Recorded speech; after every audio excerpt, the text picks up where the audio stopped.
వేదిక మీద ఉన్న పెద్దలకి, ఈ కార్యక్రమానికి వచ్చిన ప్రతి ఒక్కరికి పేరు పేరున ధన్యవాదాలు. ఈరోజు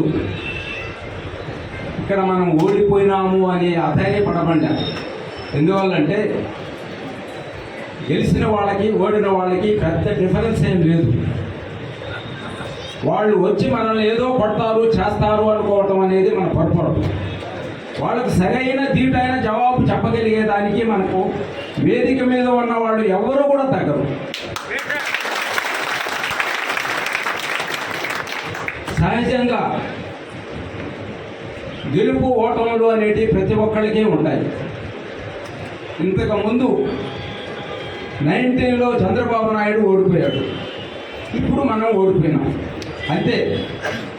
ఆయన ఏదో ఆయన ఈరోజు పెద్ద సాధిస్తాడు అనే దానికి కనీసం కొంత టైం తీసుకుందాం.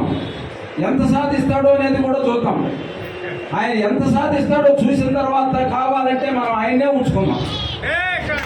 అంతేగాని ఇక్కడ తెలిసి తెలియని శాస్త్రాలతోటే ఈ గొడవలు చేయటం జరుగుతుంది.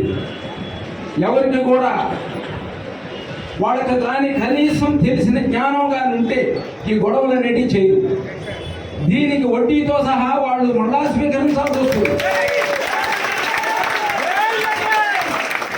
అటువంటిది తెలుసుకోకుండా ప్రవర్తిస్తుంటారు. కాబట్టి మనం కొంచెం నిదానంగానే ఉందాము. ఏదన్నా జరిగితే మాత్రం ఎటువంటి పరిస్థితుల్లో సహించేది ఉండదు అని చెప్తూ సెలవు తీసుకుంటున్నాను.